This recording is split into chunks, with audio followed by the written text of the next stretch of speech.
All right, everybody. Welcome to this morning stream edition of Prop Time Live. It's your boy Johnny Elias. Thought I'd hop on this morning. Can't do anything huge, but we do have a monster NBA slate today. So just wanted to take some time, look at a couple of the games. Won't get to all of them by far, but definitely want to just hop in sooner rather than later.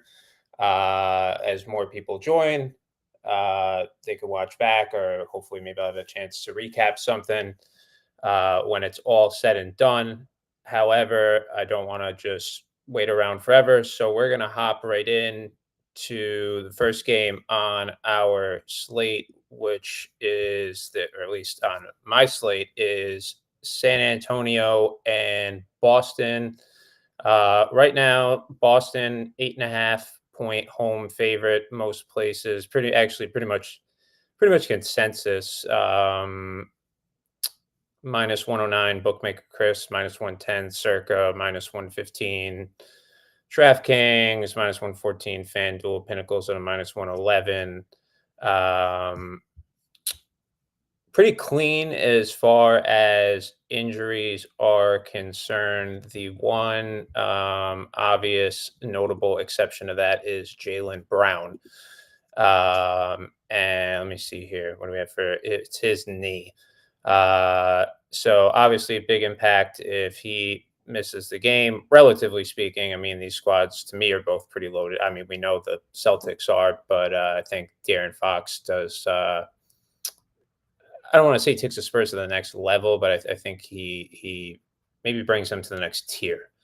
This may sound like a distinction without a difference, but no matter fact, with Brown out, Sam Hauser, he'll probably start. And as is typical with something like this with the Celtics, the other starter is going to see a big bump in usage. On the other end, I don't really have much here that I can see as far as San Antonio. Let me just double check.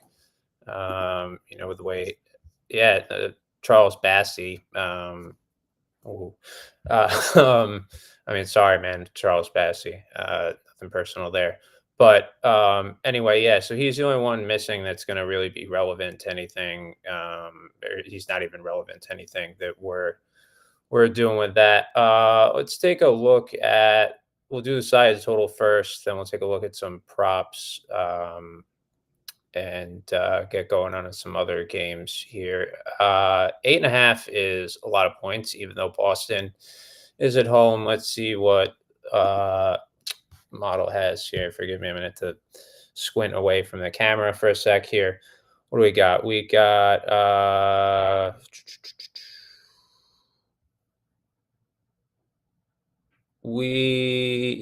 so we have -8. So not a huge difference. I'm actually a little surprised that we're up that high. I thought would have given San Antonio a little more respect, but uh, what are you gonna do? We'll say with this that team totals for San Antonio, we have 111.5, and Boston 119.5. Obviously, much more precise figures. I'm just doing a little bit of rounding there. So yeah, we're at -8, and our total, if you didn't do the math in your head, there is 231. So I think we're gonna kind of like the under on this one. Let me just check the odds here. Yeah, under 233.5. I will probably play that. It's already moving. As I say that, it's not because of me. I wish, but it's not. We just had DraftKings go to, or no, wait, they've been at 233, but they were at 938. I'm sorry, at 938, which is a minute ago. They were at 233.5, and now they're at 233. I don't think they're watching the show, but that's that's a little crazy. But all right. Market is in agreement a little bit with us there. FanDuel already sitting at 233. Looks like Pinnacle moves as well. Oh, no, DraftKings must have heard me because they went back up to 233.5. So that number is plopping all over the place a little bit. Oh, and they're back down. All right, we may have something up with the feed actually, but no, these are real time movements. I mean, unless the feed is going berserk, but yeah. So we like the under there. It assumes the market at least thinks that opening 233.5 is a little high. Just took a little bit of notes as well on this game. As far as rebounding over the last 10 games for the Spurs, Harrison Barnes is led in offensive rebounds with 13 on 26 offensive rebound chances and also 30 defensive rebounds. And Chris Paul, believe it or not, 29 defensive rebounds on 59. 52 chances make him the most active defensive rebounder besides Wemby. Obviously, he just has a poor conversion rate that's below some of the others. So Chris Paul rebounding, something to keep an eye on. Maybe if one of their better rebounders, like Keldon Johnson, Harrison, anybody sits really. I mean, Wemby's not going to sit, obviously, and none of these guys are really going to sit. I'm talking about these unexpected little late scratches that sometimes happen in the NBA. But again, Darren Fox, I believe, said 4 games with the team now. This should be his 5th, so hopefully he's in a little bit of a groove for them.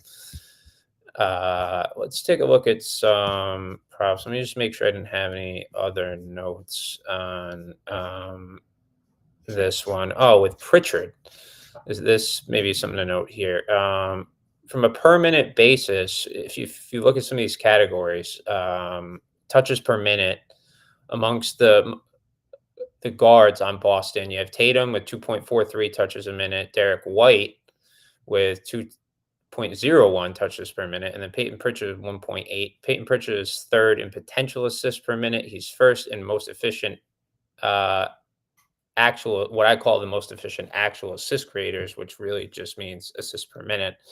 And with both actual and with what they call the assist conversion rate, actual to potential, sitting in third with 61%. So he is actually a surprisingly efficient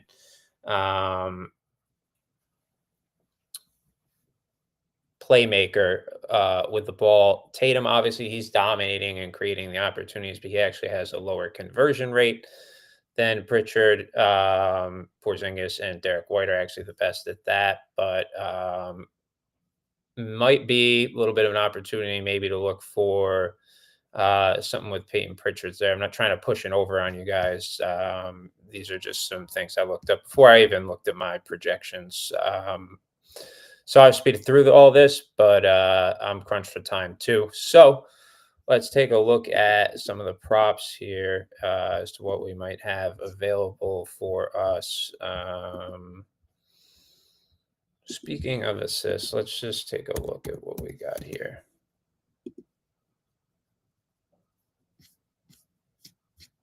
Let's see.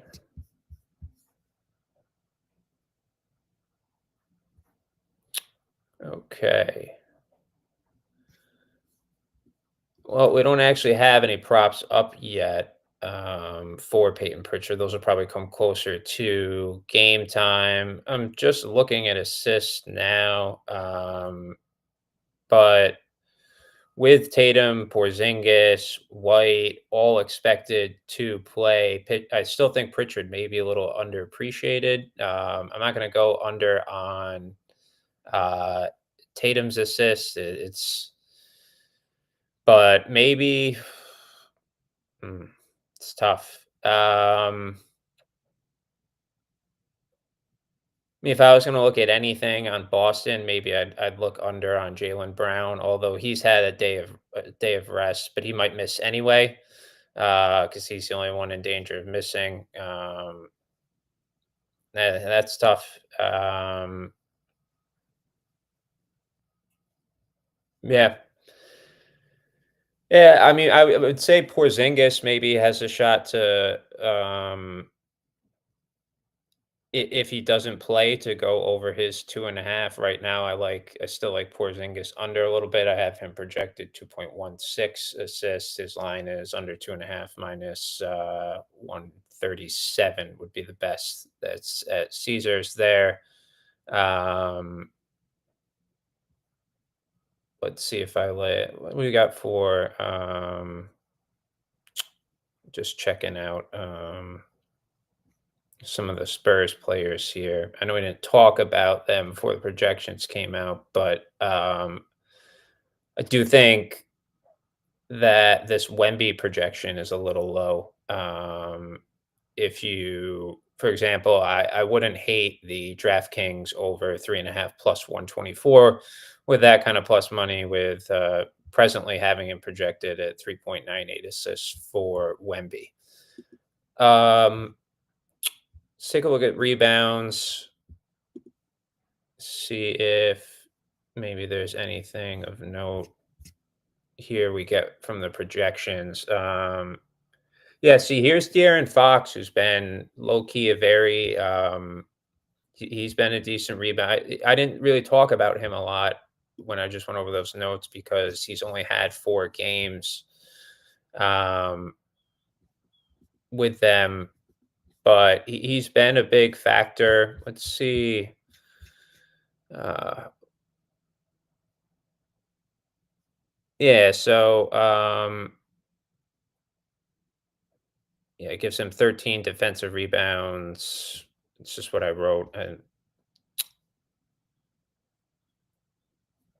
didn't say how many chances, but we can look. Let's take a look here. Actually, let me bring you guys in on this if I can. We're going to actually let's just do this. It'll be quicker.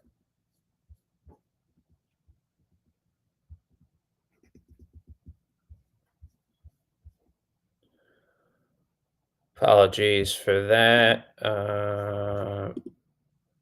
But it's always tough with these when the rotations change upon new players coming in, things like that. I can't even get a search bar here. Okay. Oh, there we go. That makes sense. Yeah, let's see. De'Aaron Fox. Yeah, I think he had about 4. But anyway, just getting straight to the point, do like this De'Aaron Fox over that they're hanging at FanDuel right now, over 4.5 plus 110. I wouldn't go anything lower than plus 110 on that, but not a whole lot there. And I will check points. Actually, let me check threes. I don't they have a ton left, but let me just take a break here for a sec.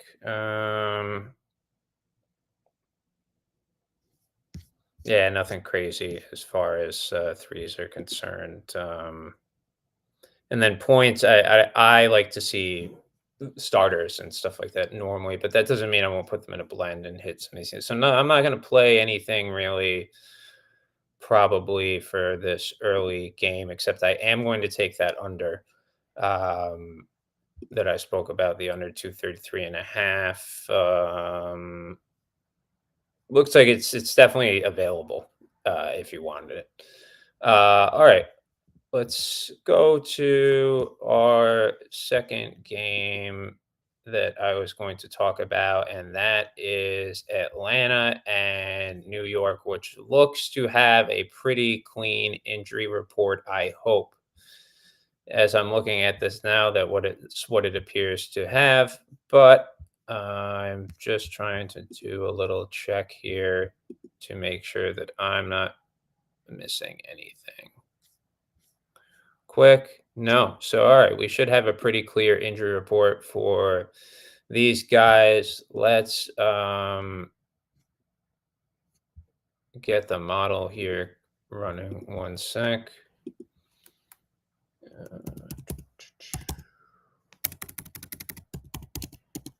My data provider didn't update this morning, so It's pulling everything in with what they call the APIs little more uh, pain in the ass to get going here. But let's see. You know what we can do? We can just do it this way.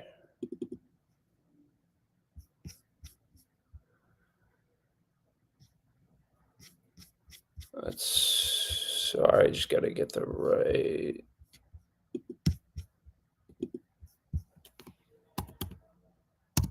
And boom. All right, we're in. All right.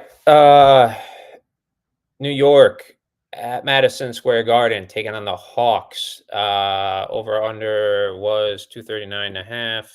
Making sure I'm not losing my mind and it's remaining 239.5.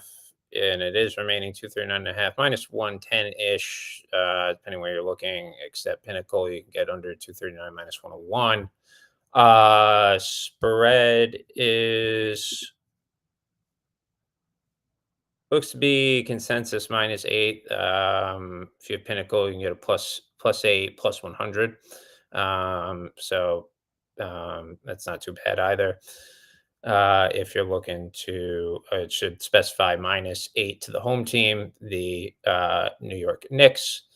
But if you were looking at the Hawks, that's you would be looking at. Hawks had a ton of turnover. DeAndre Hunter, he is gone, and it's more than just him. I mean, they dealt a bunch of people. Let me see who they currently. Took some notes about the Hawks because I knew that this probably was one of the ones I was going to do if I had a chance to do. So they're kind of new revamped. I don't know if you would say it's their starting lineup, but here's their key players. Obviously, Trey Young, Dyson Daniels, the Steel Merchant, Karis LeVert, Onyeka Okongwu, and I still don't know how to pronounce Rissacher's name. That's just a complete butchering. I know. Look, I know. It's just the way it is, though. Then their key rotation players: Larry Nance Jr., Niang, Terrence Mann, who's I guess actually allowed to shoot in this offense, unlike he was in LA. Vit Krejci and Muhammad. I thought it was Guy Guille. We know who I'm talking about. So that bunch has played together, I think, only twice so far this year in those two games. And the other thing you have to remember too this season is that the Hawks have lost Jalen Johnson, which is somewhat recent, but also somewhat not so recent. But Dyson Daniels, since the Steel Merchant I mentioned, he leads the NBA in steals. Since Johnson's absence, I mean, he's been playing about 30, 35 minutes, 8 to 12 potential assists per game. He's got a high pass volume, around 40 passes per game. And which being such an active defender is kind of incredible. Karis LeVert, he's been in foul trouble, I think, in like one of the only two games he's played. But when he was in foul trouble, played 30 plus minutes, 19% usage rate. If I remember when I was looking this over, Mann and Krejci really providing depth.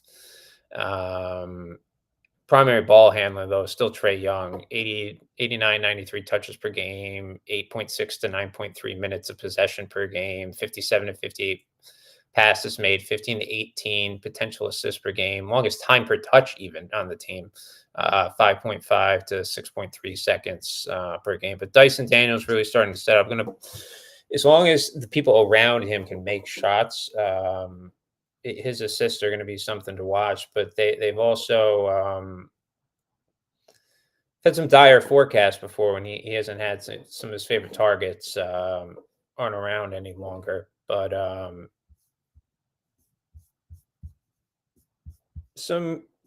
it's really ball distribution is still the same as with Trey Young, but Daniels and LeVert, I think, are taking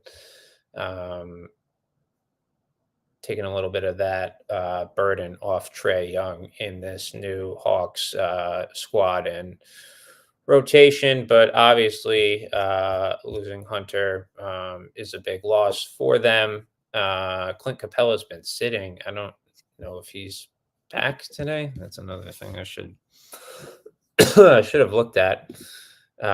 Didn't believe he was back, but anyway, I got a little carried away there.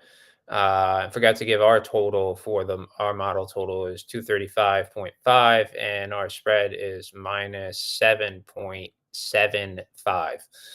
So wouldn't really advocate a play on the spread at all. And again, if I was going to play anything, I would probably play the total under. I know this it's going to sound crazy because there's more of a discrepancy between the lines in this New York Atlanta game as there was with Boston and um, San Antonio. But I do think Boston San Antonio lends itself to just given the what used to be the defense from the Celtics.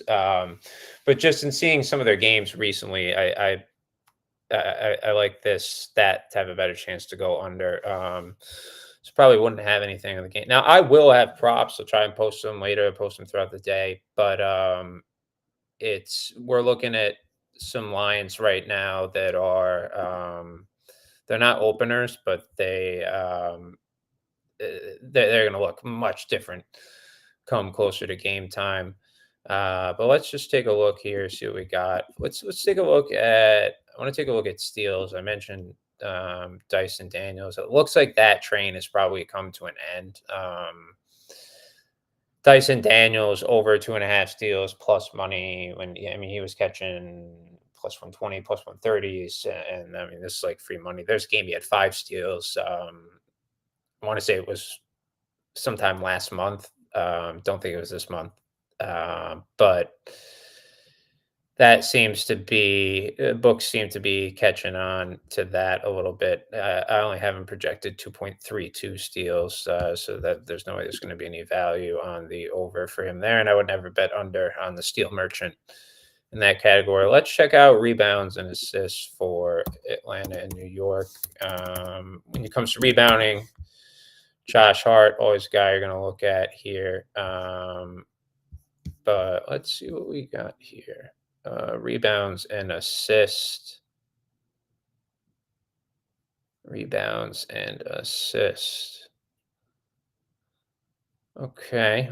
So here's a play I do actually like. Carl Anthony Towns. This is at BetMGM right now.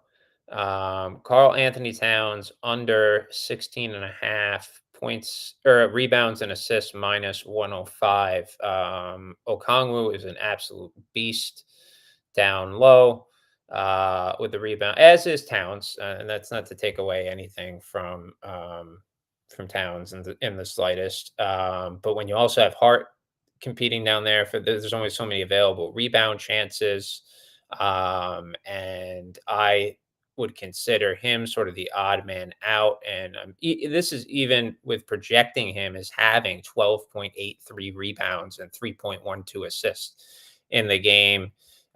We would still actually price that bet out at minus 133 versus minus 105, which is why I like that one. Because we got a prop, I'm going to move to, let's do one more game. Sorry, I don't have time to do more, folks. Just got some other stuff, but I wanted to get on here. It's been a minute. Go through some stuff. Leave something so that the people who can't watch live can take this, watch, and by the time maybe tonight gets up there, or tonight gets up there, by the time we get to tonight and game time approaches, maybe some people, additional people have had a chance to watch. FanDuel just moved something on Dyson. Whoops. Just lost that for a second. All right. What should we do for the last game? Let me see if I can find a game where it doesn't look like the injuries are. Oh, here's another game I wanted to look at was Brooklyn and Philly. Always fun when these two get together, considering Brooklyn cannot do anything, mostly on offense, but really anything.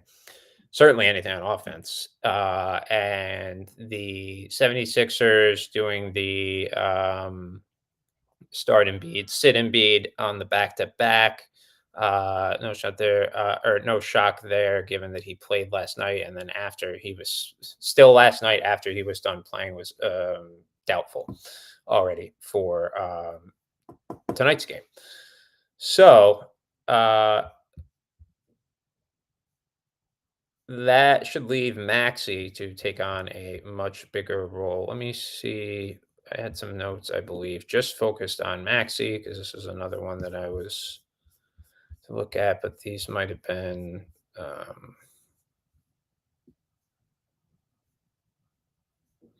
yeah, so you want to look at with him taking. He obviously has better playmaking with Embiid on the court because I mean you have someone to facilitate too, so that's why you have Maxi with 7.08 assists per game with Embiid versus 5.71 assists without. However, the potential assists area, it's off. Look at this potential assists with Embiid in 10.17, with Embiid out 10.16 potential assists. So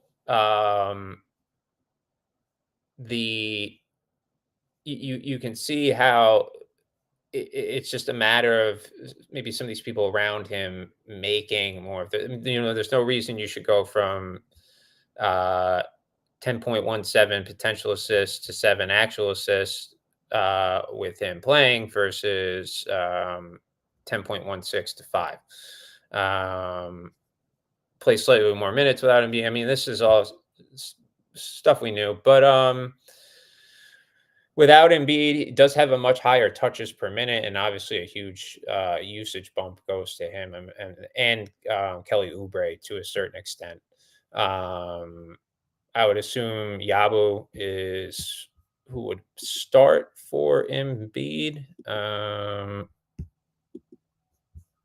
Let me just look at my chart here to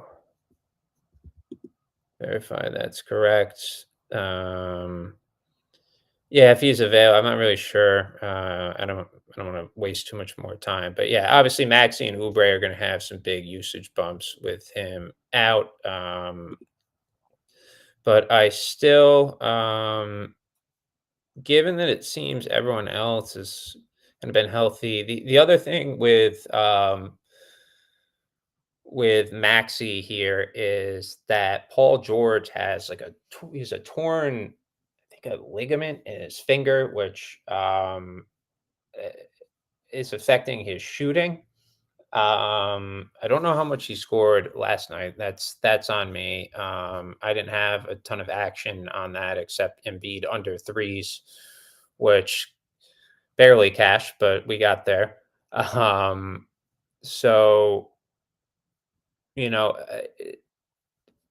it's without a full complement of Paul George and without Embiid there, the options really start. It's why they get down to Oubre. That's why Oubre gets that usage bump. So I may actually look at even though he's got a higher assist percentage when he's in general when Embiid's off the floor. I may actually look at um under here on assists for Maxi, if depending on what's available. The only problem with that is I shouldn't say it's a problem yet. Um, but let me actually take a look here. One thing.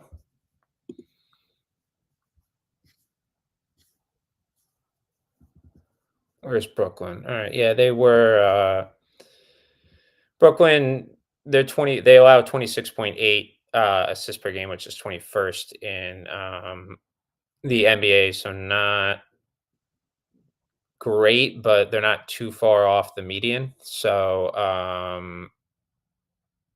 I mean, it's not like they're playing Denver, who allows 29.4.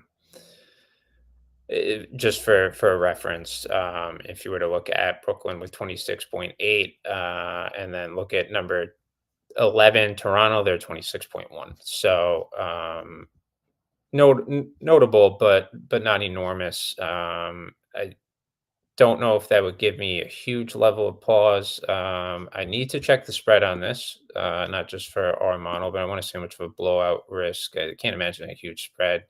Yeah, Philly favored by 3. Don't think there's probably much of a blowout risk that's going to help the under. I may still look if there's an edge, but let me just see what. Let me look at assists for Maxi. I have him projected 5.86 assists. Let's see what his line is. Oh, yeah, no, I mean, if you caught the under 5.5 plus 122 at FanDuel, you'd be getting, we would price that plus 108. So you're getting a um, little bit of a edge there. Not so much with,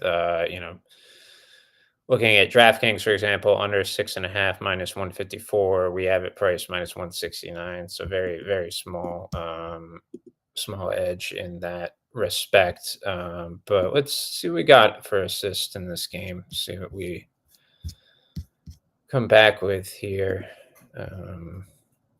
momentarily.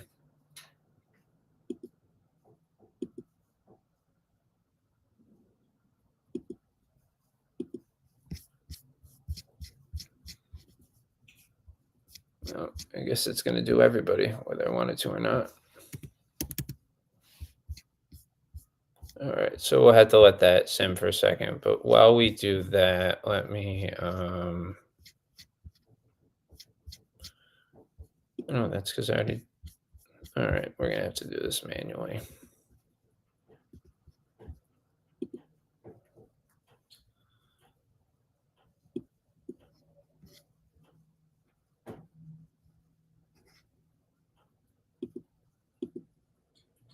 Bear with me one sec, guys.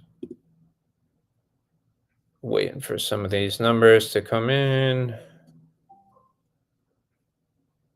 Oh, and I just got logged out. That's not ideal. Sorry, folks. Tech problems. You know how it is, I assume. See if we can't. This fixed it all, though.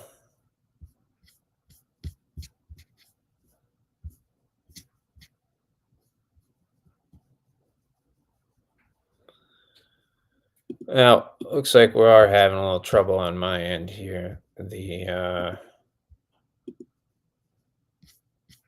model here was not doing what it was supposed to be doing. Let me go take a look here at some of these other trying to do a workaround for us here. Bear with me one moment. If not, we're just gonna may have to just swallow. Oh no, here we go. Okay.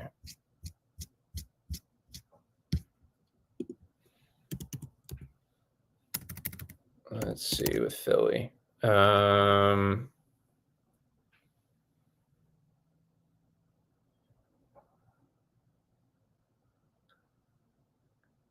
Yeah, I mean, at this point, looking at assists for Philly, if I had to prop anywhere, it'd probably be actually Quentin Grimes. Just given how big of a I should have. He's a new arrival from Dallas.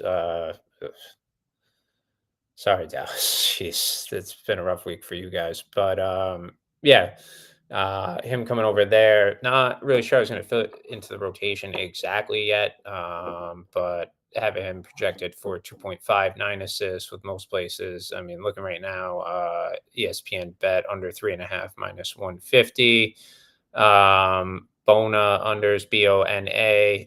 Adam, I believe his first name Adem.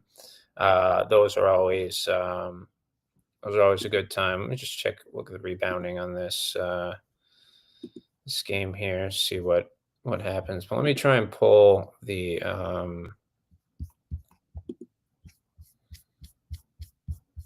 game model here while we're waiting.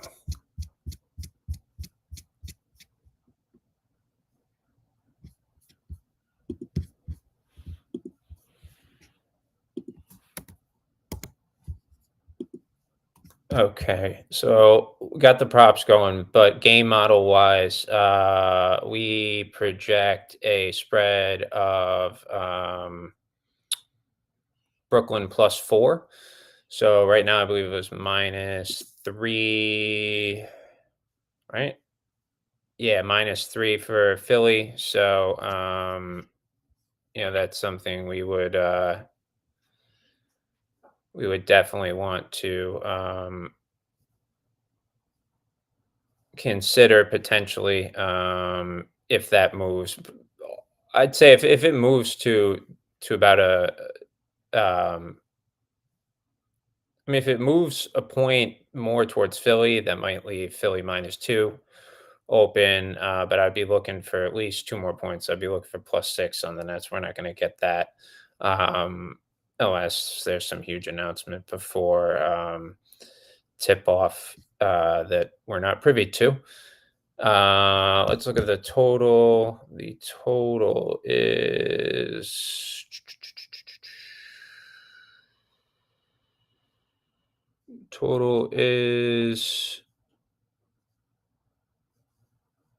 239 and a half, 240 and a half in some places, 239 and a half. And we have that as a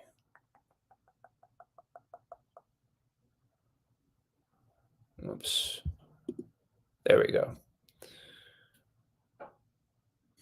Wait, hang on a minute. I got to make sure now I have that right because I'm looking at our total of 212.5, and I want to make sure of what I'm seeing here. 212.5. Oh, okay. Sorry, we had something. All right, yeah, and that's exactly. All right, hang on.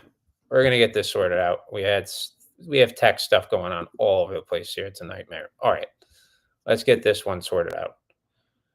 All right. Philly, Brooklyn, 212.5 over under. We have 212.5. So we're right on the dot. We're not touching that. We maybe look for a spread play. Back to the props on the rebounds. Looking at Grimes under 4.5.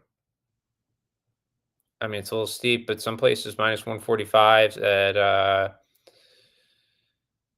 DraftKings, ESPN bet. Not too bad. But nothing else that really sticks out, at least at this point. It's actually a great edge at Profit X. If you want to go under on the Iabo rebounds, we project 6.07. They have an under 6.5 +120. That'd be nice. I mean, in general, there is there, but with Embiid out, that's not really my play or my desire to go near.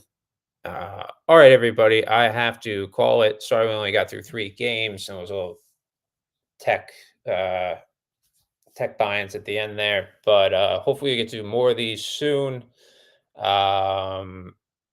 Try and hop on. Before when we had so many sports going on at once, it was just so much more difficult. But now, hopefully, we're good to go. But anyway, that gives you a preview. 3 games today. It's gonna be a beautiful slate. More stuff on Twitter later. Hope you all enjoy your day and take it easy.